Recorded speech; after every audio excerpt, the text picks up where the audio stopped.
ഒരു 3-4 ദിവസം മുന്നെയാണ് എനിക്ക് അഖിൽ മാരാർ എന്ന വ്യക്തിയെ ഞാൻ ഫോളോ ചെയ്യുന്നില്ല. പക്ഷെ അയാളുടെ ലൈവ് വീഡിയോസ് ലൈവ് വീഡിയോ എൻ്റെ ഒരു ഫ്രണ്ട് എനിക്ക് അയച്ചു തന്നത്. അപ്പോഴാണ് ഞാൻ എന്താ ഈ നടക്കുന്ന ഇഷ്യൂ അയാൾ ഈ പറഞ്ഞിട്ടുള്ള കാര്യം I was very happy that എനിക്ക് ഫീൽ ചെയ്തിരുന്നത് ചിലപ്പം എൻ്റെ മാത്രം എന്താ ഞാൻ ചിലപ്പോൾ എനിക്ക് ടാർഗറ്റ് ചെയ്ത് വന്നൊരു ഇഷ്യൂ ആയിരിക്കാം. അല്ലെങ്കിൽ പൊതുവെ ഈ സംഭവം ഈ കാസ്റ്റിംഗ് കൗച്ചും അല്ലെങ്കിൽ ഒരു സെക്ഷൽ ഫേവേഴ്സ് പെൺകുട്ടികൾക്ക് നിന്ന് ചോദിക്കുന്നത് പൊതുവേ ഉള്ളൊരു സംഭവമാണ്. എനിക്കത് ഒരുപാട് വരാറുണ്ട്. അപ്പം ഞാൻ അങ്ങനെയാണെന്ന് വിചാരിച്ചത് ഒരിക്കൽ തള്ളിക്കളഞ്ഞ ഒരു സംഭവമാണ്. ആൻഡ് എന്നെ ആരും കയറി പിടിച്ചിട്ടുമില്ല. അല്ലാണ്ട് എന്താ മസാല നിങ്ങൾ ഉദ്ദേശിക്കുന്ന സംഭവം എനിക്ക് പറയാനില്ല. അതാണ് നിങ്ങളിവിടെ വെയിറ്റ് ചെയ്തിരിക്കുന്നതെങ്കിൽ ആ കഥ താല്പര്യമുള്ളവർക്ക് ഇപ്പം തന്നെ ഇവിടുന്ന് പോവാം. സോ ആ സംഭവം ഇവിടെ ഇല്ല. അതല്ലാണ്ട് എനിക്കുണ്ടായ ഒരു അനുഭവം ഞാൻ പറയാം.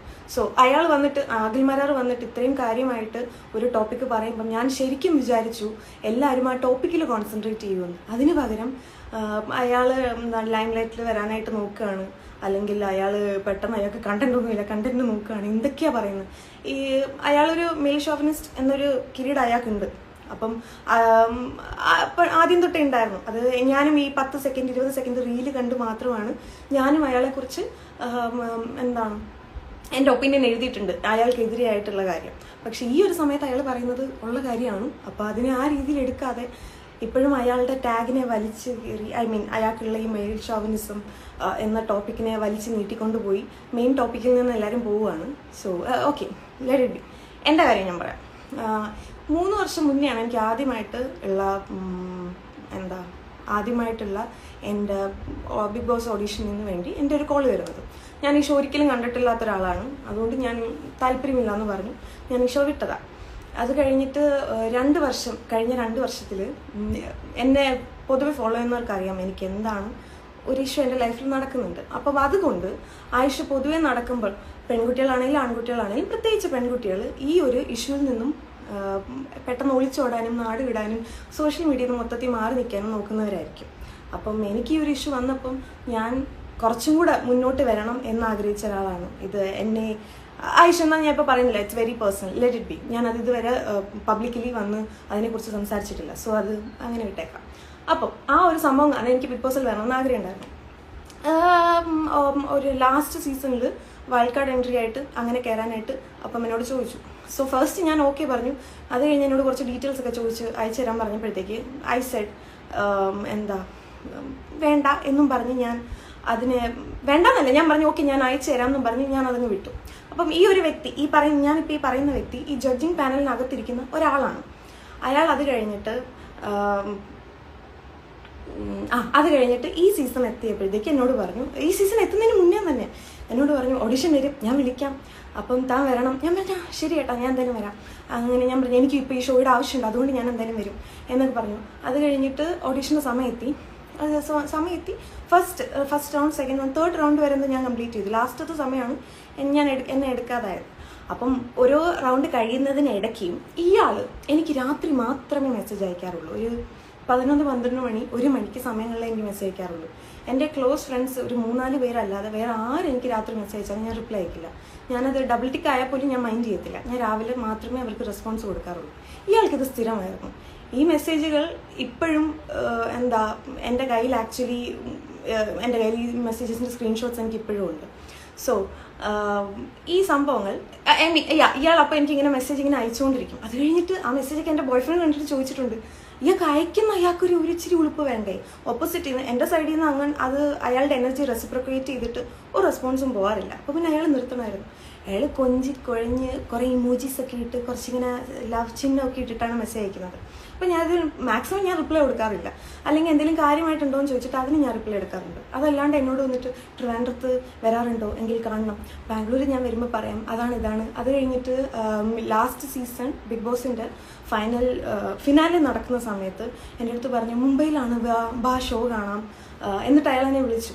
അപ്പം ഞാൻ വേറൊരു കാര്യം, എന്നെ ഇയാൾ നോർമൽ കോൾ ചെയ്യാറില്ല. ഇയാൾ എപ്പോഴും ചെയ്യുന്നത് എൻ്റെ വാട്സാപ്പിൽ മാത്രമേ കോൾ ചെയ്യാറുള്ളൂ. അപ്പം ഞാൻ പൊതുവെ വാട്സാപ്പിൽ എൻ്റെ ഫ്രണ്ട്സ് ആണെങ്കിൽ പോലും കോൾ ചെയ്താൽ ഞാനത് എടുക്കാറില്ല. 2 പേരുടെയും നെറ്റ്വർക്ക് കണക്ഷൻ പ്രോപ്പർ ആയിരുന്നല്ലേ അത് എടുത്തിട്ട് കാര്യമുള്ളൂ. അപ്പം ഞാൻ 2 കോളും എടുക്കാറില്ല. ഞാൻ ഇത് കട്ട് ചെയ്തിട്ട് ഞാൻ നോർമൽ കോളാണ് എല്ലാവരും തിരിച്ചു വിളിക്കുന്നത്. ഇയാളെ ഞാൻ അങ്ങനെ വിളിക്കും, എന്താ ചേട്ടാന്ന് ചോദിച്ച് വിളിക്കും. അപ്പോൾ ഇയാൾ പറയും ഈ കോള് ശരിയല്ല, നമുക്ക് വാട്സാപ്പ് കോൾ മതി എന്നും പറഞ്ഞിട്ട് ഈ കോള് കട്ട് ചെയ്തിട്ട് പിന്നെയും ഇയാൾ വാട്സാപ്പ് കോൾ ചെയ്യും. ഞാൻ വാട്സാപ്പ് കോൾ ഒരിക്കലും 2 വട്ടമൊന്നും ഞാൻ എടുത്തിട്ടുള്ളൂ, അല്ലെങ്കിൽ ഞാൻ എടുക്കത്തേയില്ല. ഇയാൾ നിർബന്ധം ഇങ്ങനെ കാണിക്കുമ്പോൾ ഞാൻ എടുത്തിട്ട് എന്തെങ്കിലും കാര്യമുണ്ടോ എന്ന് ചോദിച്ചിട്ട് ഞാൻ വയ്ക്കും. സോ യെസ്, എന്നെ അങ്ങനെ ഫോൺ വിളിച്ചിട്ട് പറഞ്ഞു, ഇപ്പോൾ ഫിനാലെ നടക്കുകയല്ലേ, കയറി ബാ, മുംബൈയിലാണ്, നമുക്കിവിടെ കുറേ ആൾക്കാരൊക്കെ ഞാൻ ഇൻട്രൊഡ്യൂസ് ചെയ്ത് തരാം, ആ രീതി അങ്ങനെ ഇങ്ങനെയൊക്കെ എന്തൊക്കെ പറഞ്ഞു. ഞാൻ പിന്നെ ഓഫീസ് ഉണ്ടെന്നോ എന്തോ മുടന്ന ന്യായമൊക്കെ പറഞ്ഞു. ഞാനും ഇത് വിട്ടൊരു കാര്യം, ഞാൻ ഇൻട്രസ്റ്റ് കാണിച്ചില്ലായിരുന്നു അതിനുശേഷമാണ് ഈ ഒരു ഓഡീഷൻ്റെ സംഭവങ്ങളൊക്കെ നടക്കുന്നത്. അങ്ങനെ ഓഡീഷനിൽ നടന്ന എല്ലാ റൗണ്ടിലെ കാര്യം ഞാൻ പറയുന്നില്ല, ലാസ്റ്റ് ഒരു ഓഡീഷൻ. അപ്പം ഇവർ 2 ദിവസം മുന്നേ 3 ദിവസം മുന്നേ എന്തോ ഇവർ ബിഗ് ബോസിലൊരു ക്ലിപ്പിട്ട് കാണിച്ചിട്ടുണ്ടായിരുന്നല്ലോ, എല്ലാവരുടെയും ഇൻ്റർവ്യൂവിൽ നിന്നുള്ള ഒരു ഇത്. അപ്പോൾ അവരെല്ലാവരും ഇരുന്ന് അതേ ചെയറിൽ അതേ ഓഫീസിൽ ആ ഒരു സ്ഥലത്ത്, ഞാനത് കണ്ടപ്പോഴേ എനിക്ക് പെട്ടെന്ന് മനസ്സിലായത്. അപ്പം ആ സ്ഥലത്തിരുന്ന് ആ ലാസ്റ്റ് റൗണ്ട് ഇൻ്റർവ്യൂ അറ്റൻഡ് ചെയ്തായിരുന്നു ഞാൻ. ഈ അറ്റൻഡ് ചെയ്ത സമയത്ത് അപ്പം ഞാൻ ഇവരോട് ആദ്യം ഒരു കാര്യം പറഞ്ഞിട്ടുണ്ട്, ഞാൻ ഒരിക്കലും എൻ്റെ ഫാമിലിയുടെ കാര്യം പറഞ്ഞ് ഈ ഷോയിൽ ഒരിക്കലും ആ ഒരു സിമ്പതി നേടാൻ ഞാൻ നോക്കില്ല. നിങ്ങൾ എന്നോട് ചോദിക്കണം, ഞാൻ പറയില്ല. I was actually ready to share with them. പക്ഷേ ലാസ്റ്റ് റൗണ്ടിൽ ഒരു റെക്കോർഡ് ചെയ്യും. അപ്പോൾ ആ റെക്കോർഡ് ചെയ്യുന്നതിന് മുന്നിൽ ഞാനത് ഫാമിലിയെ കുറിച്ച് പറയില്ല. അപ്പോൾ ഒരു കുറേ ഫാമിലിനെ കുറിച്ച് ഇങ്ങനെ ചോദിച്ചുകൊണ്ടിരുന്നു. എന്താണ് അച്ഛൻ എവിടെയാണ് ഇപ്പം, അമ്മ എവിടെയാണ് ഇപ്പം, എന്തുകൊണ്ടാണ് താൻ ഇൻഡിപെൻഡൻ്റ് ആയിട്ട് നിൽക്കുന്നത്. അപ്പം ഞാൻ ആദ്യമേ പറഞ്ഞു, ഐ ആം എൻ ഓർഫൻ, അച്ഛനും അമ്മ എനിക്കില്ല. 18 വയസ്സ് മുതൽ എന്നെ ഞാനാണ് വളർത്തിക്കൊണ്ട് വരുന്നത്, എൻ്റെ കാര്യങ്ങളൊക്കെ ഞാൻ തന്നെയാണ് നോക്കുന്നത്. അത്രയും നിങ്ങൾ അറിഞ്ഞാൽ മതി, അതല്ലാണ്ട് വേറെ എനിക്ക് സംഭവമൊന്നുമില്ല. ഞാൻ ഓൾറെഡി പറഞ്ഞതാണ്. അന്ന് അവിടെ ഇരുന്നിട്ടും എന്നോട് ഇങ്ങനെ ഇരുത്തി. അപ്പം ലാസ്റ്റ് ഞാൻ പറഞ്ഞു, എനിക്ക് എൻ്റെ വീട്ടുകാരെന്നോട് ചെയ്ത കാര്യം വന്ന് പറഞ്ഞ് ആ ഒരു സിമ്പതിയുടെ പേരിലുള്ള വോട്ടും എനിക്ക് വേണ്ട, അതിൻ്റെ പേരിൽ കിട്ടുന്ന ഒരു അറ്റൻഷനോ അല്ലെങ്കിൽ കുറച്ച് ഫാൻസിനെ എനിക്ക് വേണ്ട എന്ന് ഞാൻ പറഞ്ഞു. അപ്പോൾ ഇവർ ഈ ടോപ്പിക്ക് വിട്ട അത് ആയപ്പോഴും ഇവർ ഒരുമാതിരിയായി, ഇവർക്ക് അത് കിട്ടിയില്ല. ഇത് കഴിഞ്ഞിട്ട് അടുത്തത് എന്നോട് ഇത് കഴിഞ്ഞ് കുറേയൊക്കെ സംസാരിച്ച് കഴിഞ്ഞിട്ട് എങ്ങനെയോ ചീറ്റിങ്ങിൻ്റെ ഒരു ടോപ്പിക്ക് വന്നു. ഒരു റിലേഷൻഷിപ്പിൽ ചീറ്റ് ചെയ്യുന്നതും ഈ എക്സ്ട്രാ അഫെയർസ് ഒക്കെ ഉള്ള കാര്യങ്ങൾ ഒരു ടോപ്പിക്ക് ഞങ്ങൾ വന്നെത്തി. അപ്പം ഇതെത്തിയ സമയത്ത് ഇപ്പം എന്നെ അറിയാവുന്നവർക്കറിയാം, ഞാൻ പൊതുവേ എൻ്റെ പാസ്റ്റ് റിലേഷൻഷിപ്സിൽ ഈ ഒരു ചീറ്റിംഗ് എന്നൊരു സംഭവം വന്നിട്ടുള്ളത് കൊണ്ട് ഞാൻ ഇതിനെതിരെ ഭയങ്കരമായിട്ടുള്ള ഒരാളാണ്. അപ്പം ഇവരോട് ഞാൻ പറഞ്ഞു, ഞാൻ പൊതുവേ സപ്പോർട്ട് ചെയ്യാത്ത ഒരാളാണ്, മാത്രമല്ല എനിക്ക് അറിയുന്ന ഒരാളാണെങ്കിലും ഞാൻ അതിനെ ഒരിക്കലും സപ്പോർട്ട് ചെയ്യാനും നിൽക്കത്തില്ല. ആരെങ്കിലും ഈ ചീറ്റ് ചെയ്യുന്നു, അല്ലെങ്കിൽ ഇപ്പം എൻ്റെ ക്ലോസ് ഫ്രണ്ട് ആണെങ്കിൽ പോലും ചീറ്റ് ചെയ്യുന്നു എന്ന് കണ്ടു കഴിഞ്ഞാൽ ഞാൻ അയാളുടെ പാർട്ട്ണറിനെ അറിയിക്കുകയും ചെയ്യും, എൻ്റെ ഫ്രണ്ടിനോട് ഞാനത് ചെയ്യരുതെന്ന് പറയുകയും ചെയ്യും. അപ്പം ഇവർ പറഞ്ഞു, ഇവർ ഭയങ്കരമായിട്ട് ആ ടോപ്പിക്കിൽ എന്തിനാണ് ഇവർ ഇത്ര കോൺസെൻട്രേറ്റ് ചെയ്തതെന്ന് എനിക്കറിയില്ല. അതവിടെ പറഞ്ഞ് തീരേണ്ട ഒരു സംഭവമായിരുന്നു. ഞാൻ എത്ര സ്ട്രോങ് ആണ്, അല്ലെങ്കിൽ ഞാൻ ഈ ഷോയ് ക്യാപ്റ്റാണോ എന്ന് നോക്കുന്നതിന് പകരം ഇവരെല്ലാവരും കൂടെ എക്സ്ട്രാ മെറിറ്റൽ അഫെയർസ് അല്ലെങ്കിൽ റിലേഷൻഷിപ്പിലുള്ള ബാക്കി കാര്യങ്ങളിൽ കിടന്ന് ഇവർ തൂങ്ങാൻ തുടങ്ങി.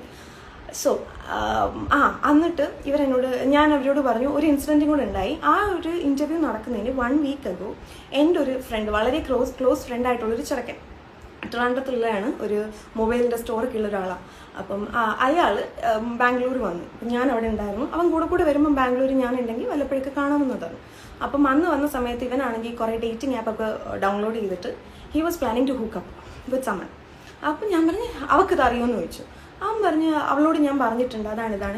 ഞാൻ പറഞ്ഞു, എനിക്ക് അവൾക്ക് അറിയില്ല എന്നുള്ള കാര്യം മനസ്സിലായി, ഇവന് കിടന്ന് ഉരുളുണ്ട, ആൻഡ് ഞാനത് അവളോട് പറയുകയും ചെയ്യും, ഞാനിത് പ്രശ്നം ഉണ്ടാക്കുകയും ചെയ്യും, and also I not be your friend anymore, ഞാൻ ഇവിടുന്ന് പോവുകയും ചെയ്യുമെന്ന് ഞാൻ പറഞ്ഞു.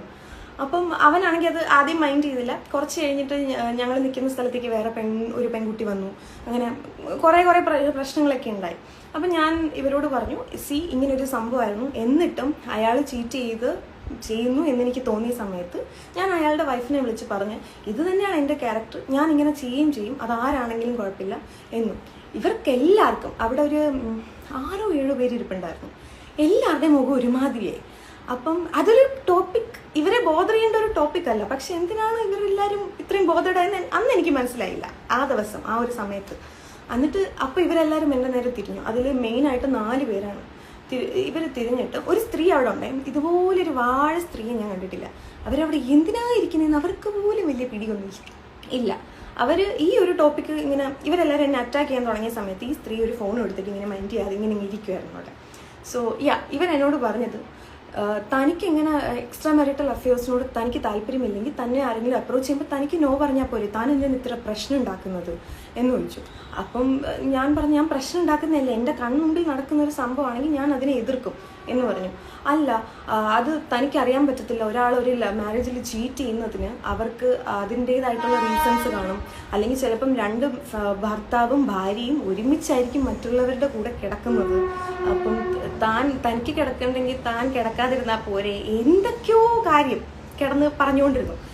എന്നിട്ട് ഞാനിവിടെ ഒന്നും മിണ്ടിയില്ല. ഞാൻ കുറച്ചു നേരം ഇങ്ങനെ ഇരിക്കും. ഞാൻ ഇങ്ങനെ കേട്ടിട്ട് ഓക്കെ ഞാൻ ഒന്നും മിണ്ടിയില്ല. എനിക്ക് പ്രോസസ്സ് ചെയ്യാൻ സമയം എടുക്കുമായിരുന്നു. കാരണം അത് again I am saying it's not a relevant topic. അതെടുത്ത് വെച്ച് എൻ്റെ നേരെ വരേണ്ട ഒരു ആവശ്യവും ഇല്ലാത്തൊരു ടോപ്പിക്കായിരുന്നു അത്. എന്നിട്ട് അത് കഴിഞ്ഞിട്ട് ഞാൻ പറഞ്ഞു, ഞാനിതിന് അഗെയിൻസ്റ്റ് തന്നെയാണ്, നിങ്ങൾ എന്ത് പറഞ്ഞാലും ഞാനിതിന് അഗെയിൻസ്റ്റ് തന്നെയാണ്, എനിക്ക് പറ്റത്തില്ല എന്ന് പറഞ്ഞു. അപ്പോൾ എന്നോട് ചോദിച്ചു, ഇങ്ങനെ ആരെങ്കിലും ഒക്കെ അപ്രോച്ച് ചെയ്തിട്ടുണ്ടോ തന്നെ എന്ന് ചോദിച്ചു. അപ്പോൾ ഞാൻ പറഞ്ഞു, അപ്രോച്ച് ഡെഫിനറ്റ്ലി ചെയ്തിട്ടുണ്ട്.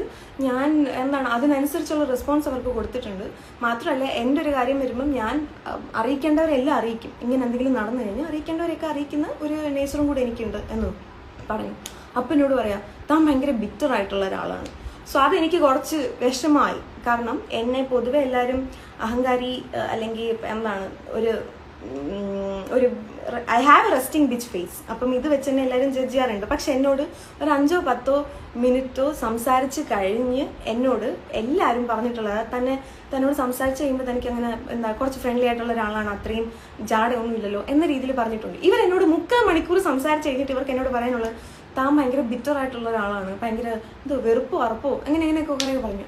ഞാൻ ചോദിച്ചു, എന്തുകൊണ്ട് അങ്ങനെ പറയുന്നതെന്ന് ചോദിച്ചു. ഫസ്റ്റ് ഓഫ് ഓൾ, താൻ ഭയങ്കര സീരിയസ് ആയിട്ടുള്ള ഒരാളാണ്. അപ്പം ഞാൻ പറഞ്ഞു, എനിക്ക് കൊഞ്ചിക്കുഴഞ്ഞ് കണ്ട ഒരാളോട് കൊഞ്ചിക്കുഴഞ്ഞ് കിടന്ന് സംസാരിക്കാനുള്ള ഒരു നേച്ചർ അല്ല എൻ്റെത്, എനിക്കത് പറ്റത്തില്ല.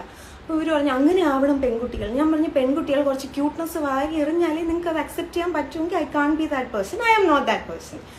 ഞാൻ ഇങ്ങനത്തെ ഉള്ള ഒരാളാണ്. മാത്രമല്ല, ഒരു ദിവസമെങ്കിലും കഴിഞ്ഞിട്ടേ എനിക്ക് ഒരാളോട് കുറച്ചും കൂടെ നല്ല രീതിയിൽ സംസാരിക്കാനായിട്ട് എനിക്ക് കുറച്ചുകൂടെ ഫ്രണ്ട്ലി ആയി സംസാരിക്കാൻ പറ്റത്തുള്ളൂ. സോ ഇവരിത് കേട്ട് കഴിഞ്ഞിട്ട് പറഞ്ഞു, ബട്ട് സ്റ്റിൽ മാത്രമല്ല, താൻ ബാക്കിയുള്ളവരുടെ ചോയ്സസിനെ റെസ്പെക്ട് ചെയ്യുന്നില്ല. അപ്പം ഞാൻ ചോദിച്ചു, ഏതൊരു ചോയ്സ്? അല്ല, മറ്റൊരാൾക്ക് വേറൊരാളുടെ കൂടെ പോയി കിടക്കുന്നതിൽ പ്രശ്നമില്ലെങ്കിൽ. എൻ്റെ ഒരു ബിഗ് ബോസ് ഇൻ്റർവ്യൂവിൽ അവിടെ ആകെ സംസാരിച്ചുകൊണ്ടിരുന്നത് കിടത്തവും ഇരുത്തവും ഒക്കെ മാത്രമായിരുന്നു. ലാസ്റ്റ് എൻ്റെ ഡ്രസ്സിങ് വെച്ചിട്ടും എൻ്റെ പല കാര്യങ്ങൾ വെച്ചിട്ടും ആൾക്കാർക്കൊരു വിചാരമുണ്ട് that I'm some kind of prostitute or ഈ പ്രോസ്റ്റിറ്റ്യൂഷൻ ഒന്നും കുഴപ്പമില്ലാത്ത കാര്യമാണ്, ഞാൻ ചെയ്യാത്തൊരു കാര്യം. അപ്പം അതുകൊണ്ട് എനിക്ക് അതിൽ സംസാരിക്കാൻ താല്പര്യമില്ല. അപ്പം ഞാൻ ഇവരോട് പറഞ്ഞു, അപ്പം people have an image about me. അങ്ങനെയാണ് പൊതുവെ സോഷ്യൽ മീഡിയയിൽ എല്ലാവരും എഴുതുന്നതാണ്, കൊടുപ്പാണ്, വെടിയാണ്, ഓൺലൈൻ പ്രോസ്റ്റിറ്റ്യൂഷൻ, ഇതാണെന്നൊക്കെ പറഞ്ഞ് കുറേ എഴുതാറുണ്ട്. അപ്പം എൻ്റെ നിഴല് പോലും കണ്ടിട്ടില്ലാത്ത ആൾക്കാരാണ് ഇതൊക്കെ പറയുന്നത്. എന്നെ ഒരു ഐഡിയ ഇല്ല, ഞാൻ ആരാണ് എന്താണെന്ന് അറിയാത്ത ആൾക്കാരെ പറയുന്നത്. അപ്പം ഞാൻ അവരോട് പറഞ്ഞു, അങ്ങനത്തെ ഒരു രീതി വെച്ചിട്ടാണ് നിങ്ങളും സംസാരിക്കുന്നതെങ്കിൽ തെറ്റിപ്പോയി. I am not that kind of person. And ഈ ഒരു സംഭവം ഫുള്ളും ഇവരവിടെ റെക്കോർഡ് ചെയ്ത് വെച്ചിട്ടുണ്ട്. ഇപ്പം ഞാൻ പറയുന്നത്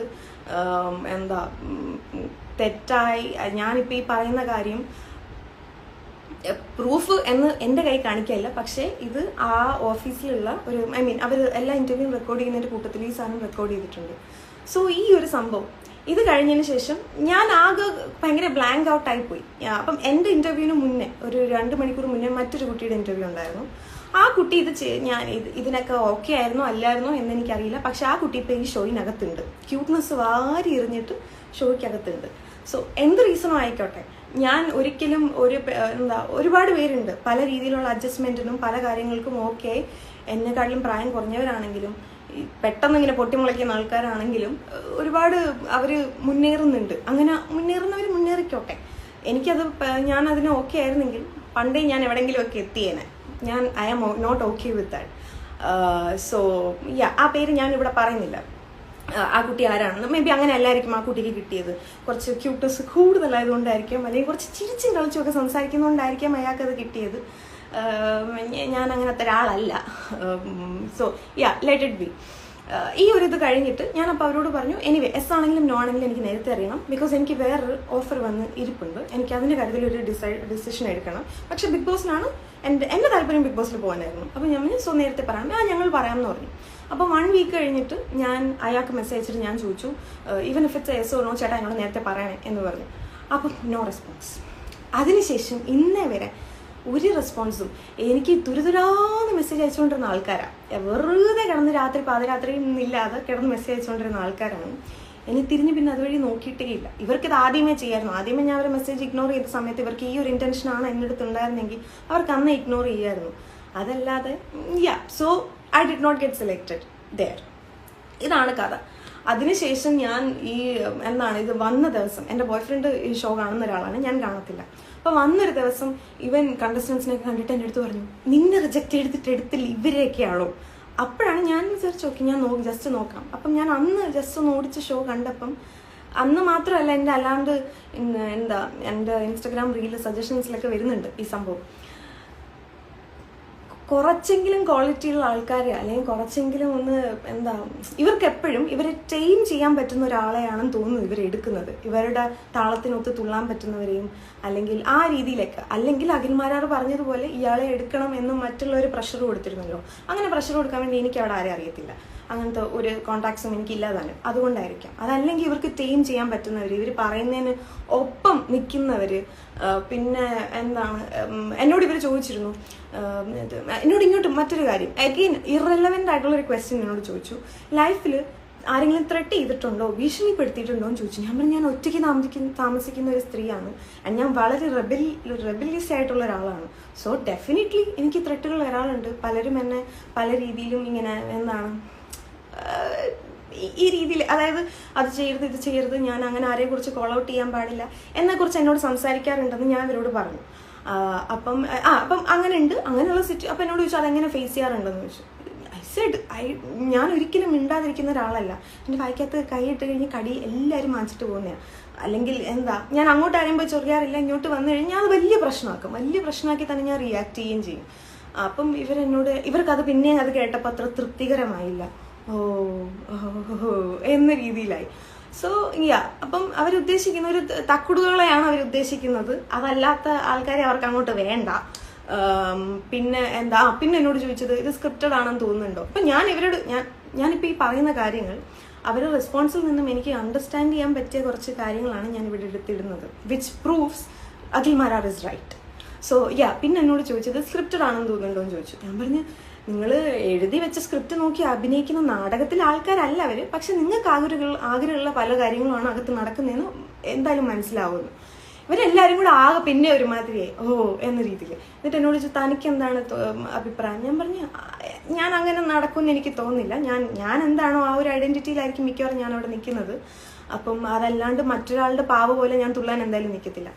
ഇത്രയും കുറേ കാര്യങ്ങളായപ്പോഴത്തേക്ക് അവർക്ക് മനസ്സിലായി, എന്നെ എടുത്തു കഴിഞ്ഞാൽ ഞാനൊരു ഏണിയായിട്ട് അവർക്ക് എന്നെ തുളത്തിരിക്കും. അതുകൊണ്ട് എന്നെ എടുക്കാതിരിക്കുന്നതായിരിക്കും നല്ലത്. സോ യെസ്, മറ്റേ അയാൾ പറയും, അഖിൽമാരാർ അങ്ങനെ ഒരു കാര്യം പറഞ്ഞപ്പോൾ അതിന് എല്ലാ സ്ത്രീകളെയും പറഞ്ഞു, അല്ലെങ്കിൽ അവരെ ആക്ഷേപിച്ചു ഇവരെ ആക്ഷേപിച്ചു എന്ന് പറയാതെ അയാളുടെ മെയിൻ ടോപ്പിക് ഈ ഒരു ചാനല് വളരെയധികം ഫേക്ക് ആയിട്ടുള്ള കാര്യങ്ങൾ നടത്തുന്നു, അല്ലെങ്കിൽ മറ്റുള്ളവരെ ചൂഷണം ചെയ്യുന്നു എന്നുള്ളതാണ് അവിടെ മെയിൻ ടോപ്പിക്. അപ്പം നമുക്ക് അതിലേക്ക് കോൺസെൻട്രേറ്റ് ചെയ്യാൻ എല്ലാവരും നോക്കിക്കഴിഞ്ഞാൽ അയാൾക്ക് ആവശ്യമുള്ളത് അവിടെ എല്ലാവരും ഇതിനെ ക്വസ്റ്റ്യൻ ചെയ്യണം, അല്ലെങ്കിൽ ഇതിലൊരു ഇൻവെസ്റ്റിഗേഷൻ നടക്കണം, എന്തിൻ്റെ ബേസിസിലാണ് കണ്ടസ്റ്റൻസിനെ എടുത്തിരിക്കുന്നത്, ഇതൊക്കെ അറിയാനാണ് അയാൾ ആ വീഡിയോ ഇട്ടത്. ആ ടോപ്പിക്കിൽ നിന്നും ഇത്രയും തട്ടിമാറി ബാക്കിയുള്ള ഇങ്ങനെയും കാര്യങ്ങളിലേക്ക് പോകേണ്ട ആവശ്യമുണ്ടോ എന്ന് എനിക്ക് തോന്നുന്നില്ല. ആൻഡ് ഞാൻ ഇന്നേ വരെ അയാളെ എനിക്ക് ഒരിക്കലും ഇഷ്ടപ്പെട്ടിട്ടില്ലായിരുന്നു.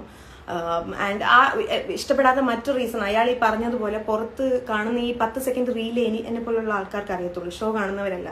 ഷോ കാണുന്നവരാണെങ്കിൽ പോലും അത്രയും എഡിറ്റഡ് ആയിട്ട് വരുന്ന ഒരു ഷോ, അത്രമാത്രം എഡിറ്റഡ് ആയിട്ട് വരുന്ന ഒരു ഷോ, അത് ഷോയിൽ നിന്ന് പുറത്ത് വരുന്ന എൻ്റെ ഫ്രണ്ട്സ് ആണെങ്കിലും പല ആൾക്കാരാണെങ്കിലും പറഞ്ഞിട്ടുണ്ട്, പുറത്ത് വരുമ്പോഴത്തേക്ക് അവർ പല കാര്യങ്ങളും അതിലൊന്നും കാണുന്നില്ല. സോ ഇത്രയും എഡിറ്റഡ് ആയിട്ട് നടക്കുന്ന ഒരു ഷോയും പല കാര്യങ്ങളും നിങ്ങളപ്പം അവിടെ ക്വസ്റ്റ്യൻ ചെയ്യേണ്ടത് അത് നടത്തിക്കൊണ്ടു പോകുന്ന ആൾക്കാരെയാണ്. അതിലേക്ക് നമുക്കപ്പോൾ കോൺസെൻട്രേറ്റ് ചെയ്യാൻ നോക്കാം. സോ ഞാൻ പറഞ്ഞു വന്നത്, അപ്പോൾ ആ ഒരു 10 സെക്കൻഡ് കാണുന്ന റീല് വെച്ച് മാത്രം ഞാൻ ഇയാളെ ഒരുപാട് കഴിഞ്ഞ സീസണിൽ ജഡ്ജ് ചെയ്തിട്ടുണ്ട്. എനിക്ക് ഒരിക്കലും ഇഷ്ടമല്ലാത്തൊരു ക്യാരക്ടറായിരുന്നു ഇയാൾ.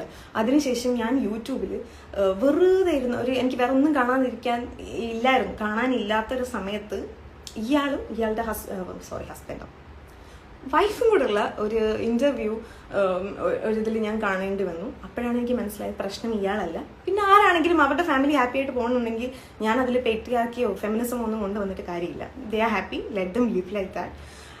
സോ യെസ്, അയാളുടെ ക്യാരക്ടറിനെയോ അയാൾക്കുള്ള ആ ഒരു മെയിൽ ഷോവിനിസം എന്നൊരു കിരീടത്തെ കോൺസെൻട്രേറ്റ് ചെയ്താൽ, ടോപ്പിക്കിൽ കോൺസെൻട്രേറ്റ് ചെയ്താൽ കുറച്ചുകൂടെ നന്നായിരിക്കും. ഇതാണ് എനിക്ക് പറയാനുണ്ടായിരുന്നത്. പിന്നെ കുറച്ച് ഞാൻ കമന്റ്സ് കണ്ടതിൽ ഓരോരുത്തിമാര് കിടക്കാൻ പോയിട്ടല്ലേ അവന്മാരും കൂടെ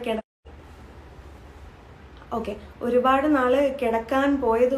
പേര് കിടക്കാൻ പോയത് കൊണ്ടല്ലേ അവന്മാരും കിടത്താൻ വേണ്ടി റെഡിയായി നിന്നത്.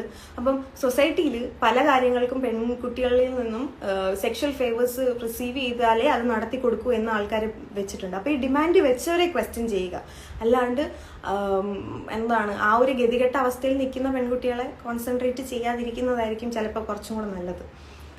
അതൊരു കാര്യം. പിന്നെ ഞാൻ ഇത്രയും നാൾ എന്തുകൊണ്ട് ഇത് പറഞ്ഞില്ല, എനിക്കിത് വളരെ നോർമൽ ആയിട്ടുള്ളൊരു കാര്യമാണ്. എന്നെ എന്തുകൊണ്ടോ സെക്ഷൽ കാര്യങ്ങൾക്ക് വേണ്ടി മാത്രം എന്നെ എല്ലാവരും അപ്രോച്ച് ചെയ്യാറുണ്ട്. അപ്പം ഞാനത് നോ പറഞ്ഞ് മാത്രം എൻ്റെ ജീവിതത്തിൽ നടക്കുന്ന ഒരാളാണ് ഞാൻ. ആൻഡ് മൂവീസിലാണെങ്കിലും അല്ലെങ്കിൽ ഒരു മോഡലിങ്ങിന് വേണ്ടിയിട്ടാണെങ്കിലും വലിയ ബ്രാൻഡിൻ്റെ ഒക്കെ ആണെങ്കിൽ ഞാൻ പലപ്പോഴും ഫേസ് ചെയ്തിട്ടുള്ളതാണ്. കാസ്റ്റിംഗ് കൗച്ച് എന്നൊരു സാധനമുണ്ട്. അപ്പം ഞാൻ എല്ലായിടത്തും ഇത് ഫേസ് ചെയ്യാറുണ്ട്. ഞാനപ്പോൾ നോ പറഞ്ഞ് പോകുന്നത് പോലെ ഇതിൽ നിന്നും ഞാനൊരു നോ പറഞ്ഞ് പോയതാണ്. പക്ഷെ ഇവരിത് ഇത്രയും വലിയൊരു സംഭവമാക്കി അതൊരു വലിയൊരു ബിസിനസ് തന്നെ ആക്കിയാണ് കൊണ്ടുപോകുന്നത്. അല്ലെങ്കിൽ ബാക്കിയുള്ളവരെ ഇങ്ങനെ ചൂഷണം ചെയ്യുന്നു എന്ന ലെവലിൽ എനിക്കറിയില്ലായിരുന്നു. ആൻഡ് ഞാനിതിപ്പോൾ പറയാനുള്ള മെയിൻ റീസൺ, ഇത്രയും മാസങ്ങൾക്ക് ശേഷം ഇന്ന് പറയാനുള്ള മെയിൻ റീസൺ, ഒരാളിത് മുന്നോട്ട് വന്ന് പറഞ്ഞപ്പോൾ അയാൾ ഉണ്ടാക്കി പറയുകയാണെന്നോ അല്ലെങ്കിൽ ഞാൻ നേരത്തെ പറഞ്ഞ പോലെ ബാക്കിയുള്ള കാര്യത്തിലേക്ക് കോൺസെൻട്രേറ്റ് ചെയ്യുന്നതുകൊണ്ട് I feel like at least I should speak up. അപ്പം ഇതൊക്കെയാണ് എൻ്റെ കാര്യം, എൻ്റെ ലൈഫിൽ നടന്ന സംഭവം. Okay, let me see. എന്നെ എന്തായാലും കമന്റ് ഇട്ട് കുറേ കൊന്നു കാണുമെന്ന് എനിക്കറിയാം. ഓക്കെ, ഇപ്പം എനിക്ക് വായിക്കാൻ പറ്റത്തില്ല. So yes, that is my opinion. Okay, bye കൂട്ടുകാരെ. ഈ സംഭവം ഇനി എൻഡ് ചെയ്യുന്ന എവിടെ നിന്ന് ഞാൻ കണ്ടുപിടിക്കണം.